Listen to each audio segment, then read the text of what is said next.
एक डॉक्टर मुफ्ती हैं अलवाजिद जी, नाम बड़ा उनका लंबा है, मुझे नहीं लेने में आ रहा है। और इनके वीडियो का लिंक भी नीचे कमेंट बॉक्स में आपको पिंड हुआ मिल जाएगा, वहाँ से इनका ये वीडियो देख सकते हैं। और लोगों को एक मुझसे शिकायत रहती है, वो कहते हैं कि आप मुस्लिम पे या कुरान पे कोई समीक्षा नहीं करते हो, सनातन धर्म पे ही करते रहते हो, है ना। तो ऐसा नहीं है। अब क्योंकि मुझसे ज़्यादातर लोग सनातन धर्म के जुड़े हुए हैं, तो वही वीडियो मुझे भेजते हैं जिस पे मुझे समीक्षा करनी, मैं करता हूँ समीक्षा। मैं बहुत कम अपने से चुनता हूँ वीडियोस, कभी कभार मैं देख रहा होता हूँ क्योंकि मुझे उतना समय नहीं मिलता। कोई मिल जाता है कोई वीडियो तो मैं भी सिलेक्ट कर लेता हूँ, नहीं तो ज़्यादातर अब लोग जो हैं वो मुझे जिन वीडियोज़ पे उन्हें समीक्षा करानी होती है वो लोग भेजते रहते हैं, उनमें से मैं चुनता रहता हूँ। तो ये वीडियो भी कोई एक एथिस्ट हैं, मुस्लिम एथिस्ट हैं, उन्होंने मुझे भेजा इस पे समीक्षा करने के लिए। तो ये जो डॉक्टर मुफ्ती उनका कहना है कि जो अल्लाह ताला है वो दिखाई नहीं पड़ सकता, वो देखने की चीज़ नहीं है, और अगर कोई चीज़ दिखाई पड़ जाएगी तो फिर वो अल्लाह ताला नहीं हो सकता, है ना। मतलब वो कह रहे हैं कि, और यहाँ देखने से मतलब केवल आंखों से नहीं है, जो पांचों ज्ञानेंद्रियां हैं हमारी, वो उसका कोई भी तरह का वो विषय नहीं बन सकता। मतलब हम उसे देख नहीं सकते, उसे सुन नहीं सकते, उसे छू नहीं सकते, उसे सूंघ नहीं सकते, और उसे चख नहीं सकते, है ना। ये कोई भी चीज को जानने के हमारे ये पांच ही माध्यम है। ये पांच तरह का इनपुट हमारे अंदर जाता है, या तो वो देखने के तौर पे माने दृश्य के तौर पे जाता है, या तो ध्वनि के तौर पे जाता है, या तो गंध के तौर पे जाता है, या तो स्वाद के तौर पे जाता है, या तो स्पर्श के तौर पे जाता है। इन्हीं पांच तरह से हम किन्हीं भी वस्तुओं को जानते और समझते हैं। जो कोई ऐसी वस्तुएं हैं कि जो इन पांचों के ही अंतर्गत नहीं आती, उसे हम कभी ना जान सकते हैं ना समझ सकते हैं, क्योंकि वो इनपुट ही नहीं होगा कभी। ठीक है, ये बात सबको समझ में आ रही है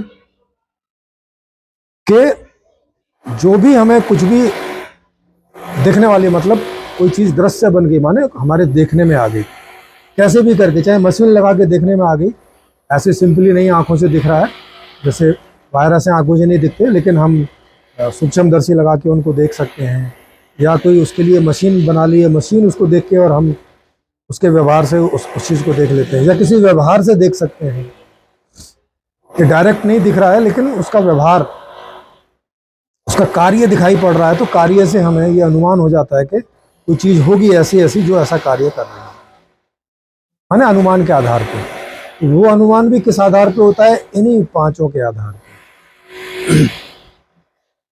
या तो कुछ देखने जैसा आ रहा है, या तो कुछ सुनने जैसा आ रहा है, या तो कुछ सूंघने जैसा आ रहा है, या तो कुछ चखने जैसा आ रहा है, या तो कुछ स्पर्श करने जैसा। अब ये क्या कह रहे हैं कि अल्लाह को हम देख नहीं सकते, माने ना देख सकते हैं, ना सूंघ सकते हैं, ना सुन सकते हैं, ना छू सकते हैं, ना चख सकते हैं। कुल मिला के हम उसे जान नहीं सकते। यही निष्कर्ष निकल के आएगा। जब जान नहीं सकते तो अब सवाल ये पैदा होता है कि जो कुरान लिखी गई है उसमें तो आयतें उतरती थी का मतलब है कि वो आदमी अंदर से या तो उन्हें अंदर के दृश्य पटल पर देखता होगा या तो सुनता होगा, क्योंकि हम इन पांचों तरीके से ही कोई चीज को इनपुट ले सकते हैं। आयतें सूंघने की चीज तो है नहीं, चखने की चीज तो है नहीं, और छूने की चीज तो है नहीं। आयतें या तो हम पढ़ सकते हैं माने लिखी होंगी, या तो सुन सकते हैं माने ध्वनि के रूप में आ रही होंगी। तो अब अगर अल्लाह ताला कोई ऐसी चीज है कि जो न सुनने में आती है, इसका मतलब है कि वो बोल नहीं सकता। न देखने में आती है, इसका मतलब है उसका कोई रूप रंग आकार है नहीं।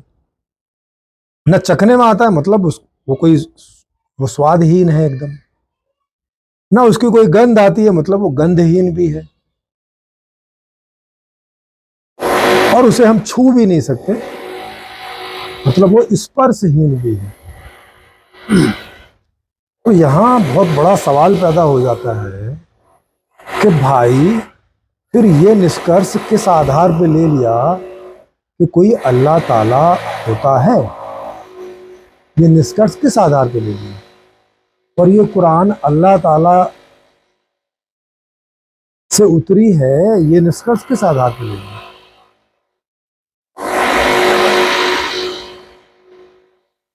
क्योंकि वो खुद ही कह रहे हैं कि हमारी इन पांचों ज्ञान इंद्रियों के क्षेत्र में जो भी चीज आ जाएगी वो अल्लाह ताला तो हो नहीं सकती।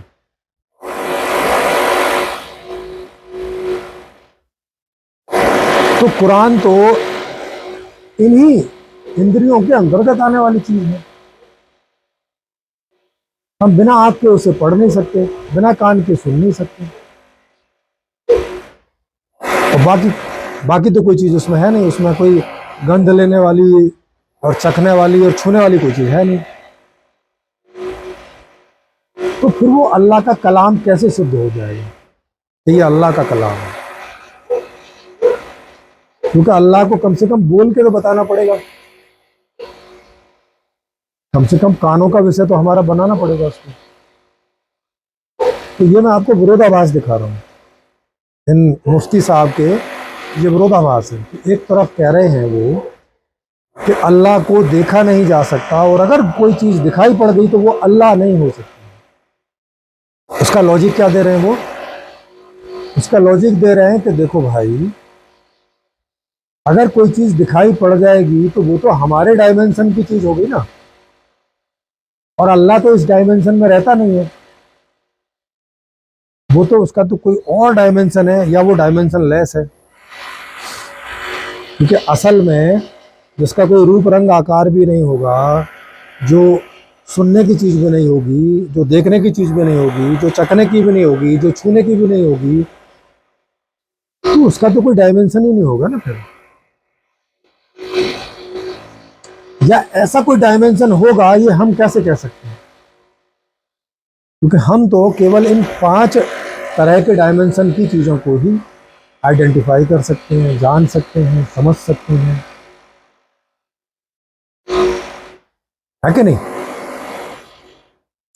हालांकि यही मुफ्ती एकदम लास्ट में ये भी कह रहे हैं कि भाई देखो, अल्लाह ताला की कभी मर्जी हो तो वो आदमियों से इंटरेक्ट कर सकता है। है आदमियों से इंटरेक्ट करने के लिए तो अल्लाह ताला को इन 5 ज्ञानेंद्रियों का ही कोई माध्यम चुनाव करना पड़ेगा। क्योंकि अगर उसने आदमी को बनाया है तो उसने आदमी को बनाया ही ऐसा है कि ये 5 तरह से ही किन्हीं चीजों को ग्रहण कर सकता है, ग्राही कर सकता है। कोई छठा तरह से ये ग्रहण नहीं कर सकता, इसकी क्षमता ही नहीं है, इसके पास टूल्स ही नहीं है, कोई संभावना ही नहीं है इसके अलावा। और उसको किसी और आयाम का या डायमेंशन लेस बता रहे हैं। तो वो अब किसी डायमेंशन में कैसे आएगा? और अगर डायमेंशन में आएगा तब तो वो उस डायमेंशन वाला हो जाएगा। लेकिन ये कह रहे हैं कि अगर कोई देखने में आ गया तो वो अल्लाह तो है नहीं। तो अब अगर वो डायमेंशन में आएगा और उसे आप अल्लाह नहीं मानोगे, तो अब वो आपसे इंटरेक्ट कैसे करेगा? अगर वो होगा और उसे इंटरेक्ट करना पड़े तो। कुल मिला के अगर मुफ्ती जी की बातें सुने तो वो सीधे सीधे ये कह रहे हैं कि कुरान जो है वो अल्लाह का कलाम नहीं है। उनकी बातों से ये मतलब निकल के आ रहा है। हालांकि आप उनसे पूछोगे तो वो यही कहेंगे कि नहीं नहीं, ये तो अल्लाह का कलाम है। लेकिन बातें जो वो रख रहे हैं उससे नतीजा ये निकल के आता है कि ये तो अल्लाह का कलाम है नहीं। क्योंकि जो भी चीज़ हमारे नज़रों के सामने आ जाएगी, हमारे इंद्रियों के सामने आ जाएगी, वो तो अल्लाह, ना वो अल्लाह है ना अल्लाह से कोई संबंधित है उसका। तो ये विरोधाभास में आपको इनके इस वीडियो में मैं आपको बताना चाहता था। और इनका अपना भी चैनल है, तो ये जो वीडियो का लिंक है ये इनके अपने चैनल का ही है। इनके वीडियो भी आप जाके सुन सकते हो। 2-4 वीडियो मैंने इनके सुने हैं, किसी ने मुझे भेजे, तो बड़ी ही अतार्किक जैसी बातें करते हैं। उदाहरण के लिए एक वीडियो मैंने देखा, एक किसी नास्तिक के साथ इनका वो वीडियो है।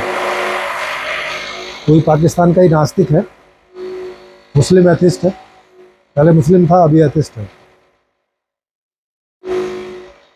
तो वो उस एथिस्ट का कहना था कि भाई आप ये दावा कर रहे हो कि अल्लाह है, तो इसे सिद्ध करना भी आप ही के ऊपर पड़ेगा, आप ही इसको सिद्ध करें, क्योंकि दावा तो आप कर रहे हैं।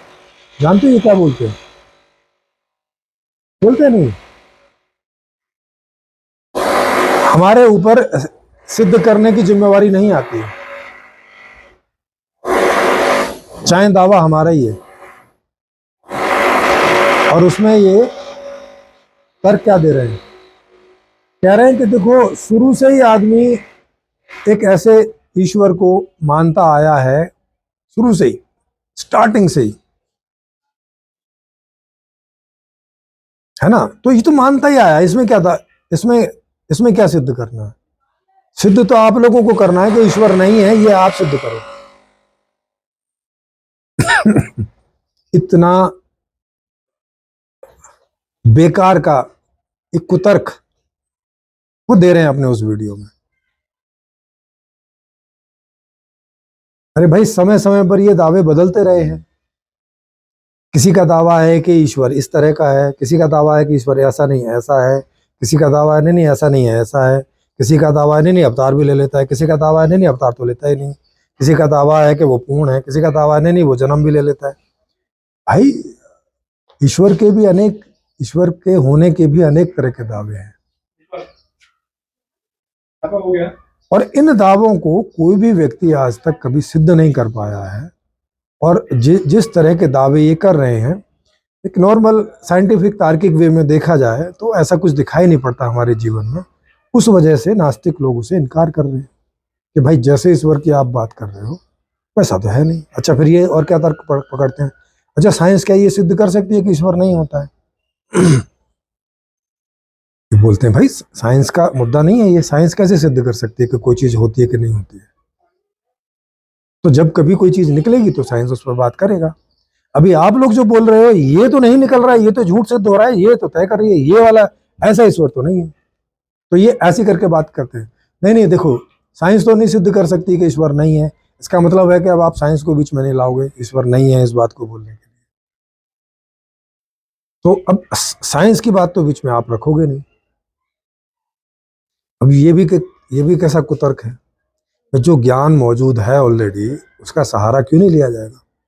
चाहे वो ज्ञान संपूर्ण भी ना हो, कुछ ही ज्ञान है हम लोगों को, तो भी हम उसका सहारा क्यों नहीं लेंगे? जो भी कोई चीज जानने समझने के लिए है, नहीं है, क्या है, ऐसा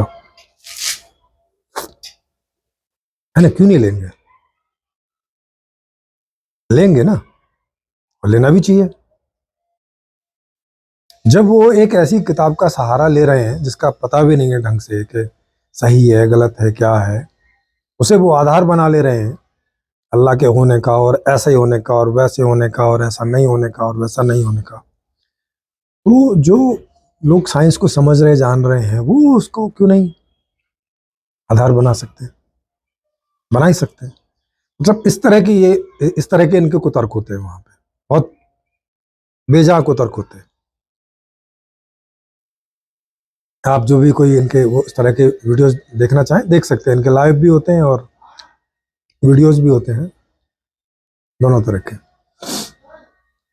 तो आई होप के मैंने आज इनकी इस तरह की बातों की समीक्षा की, जिस प्रकार की मैं और भी दूसरे गुरुओं की या जो स्कॉलर हैं उनकी समीक्षा करता हूँ। और ये डॉक्टर हैं, कोई पीएचडी वाले डॉक्टर हैं कि वेटरनरी डॉक्टर हैं, कौन से हैं वो तो मुझे नहीं पता, पर ये डॉक्टर लिखते हैं, डॉक्टर मुफ्ती करके कुछ ऐसा।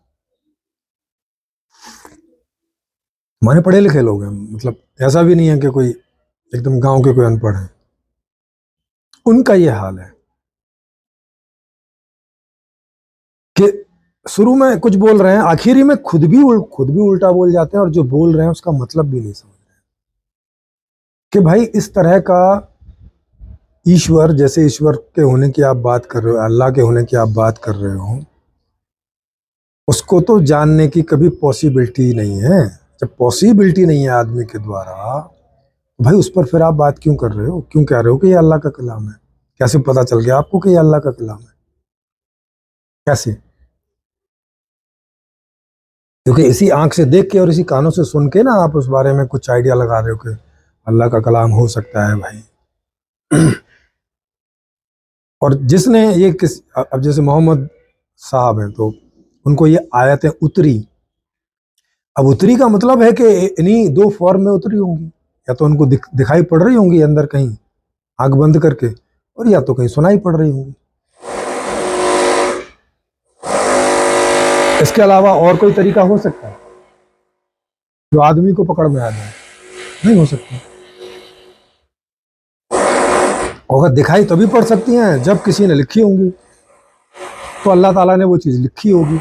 अब अल्लाह ताला लिख कैसे सकता है भाई? लिखने के लिए ज़रूरी है कि लिखने वाले टूल्स उनके पास होने चाहिए, जैसे हम लोग हाथों से या कोई लोग पैरों से लिखते हैं,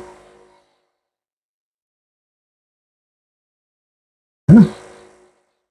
या अगर उन्होंने बोल के सुनाई है तो उनके पास कुछ बोलने का टूल होना चाहिए जिससे उन्होंने बोला होगा, वो ध्वनि पैदा की होगी।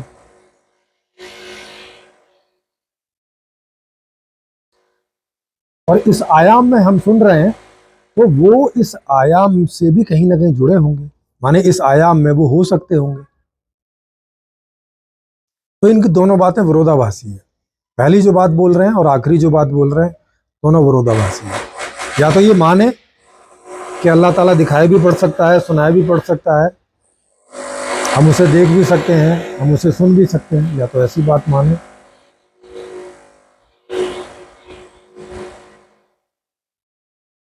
और या तो फिर वो ये ना माने कि ये अल्लाह का कलाम है या ऐसा वैसा है, ये आदमियों का ही कलाम है। खाली अब ये देखना रह जाता है कि ये कोई हमारे काम की चीज है कि नहीं है,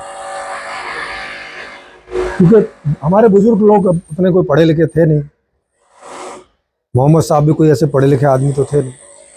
अब वो कितनी काम की चीज़ लिख सकते हैं, कोई गलतियां भी कर सकते हैं, आदमी है, कुछ भी गलतियां वलतियां हो सकती हैं। तो अब उसमें कोई काम की चीज़ लगती है तो उसे रख लें, यूज कर लें अपने जीवन में, नहीं है तो छोड़ें।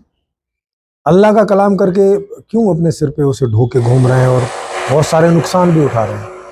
है कि नहीं? तो अगर ये वीडियो उन तक पहुंचे तो मैं मुफ्ती साहब को अपने यूट्यूब चैनल पर लाइव चर्चा के लिए अपनी ओर से आमंत्रित करता हूं कि वो जब भी चाहें, और मेरा नंबर नीचे फ्लैश होता रहता है, व्हाट्सअप नंबर है, कॉल भी कर सकते हैं। तो वो जिस दिन और जिस समय रखना चाहें मैं वो रख दूंगा ऑनलाइन। यूट्यूब पे हमारा ये लाइव प्रसारित होता है, तो वो अपना कोई भी टॉपिक रखें, एक घंटे तक उन्हें नॉन स्टॉप अपनी बात रखने का मौका मिलेगा, और जो वो रखेंगे उस पर ही हमारे क्वेश्चंस होंगे और उनके आंसर होंगे, और उससे फिर क्या निकल के आता है बात सामने आ जाएगी, है ना? आई होप ये बात आपको समझ में आई होगी जो मैंने इसमें एक्सप्लेन की है। फिर मिलेंगे जी।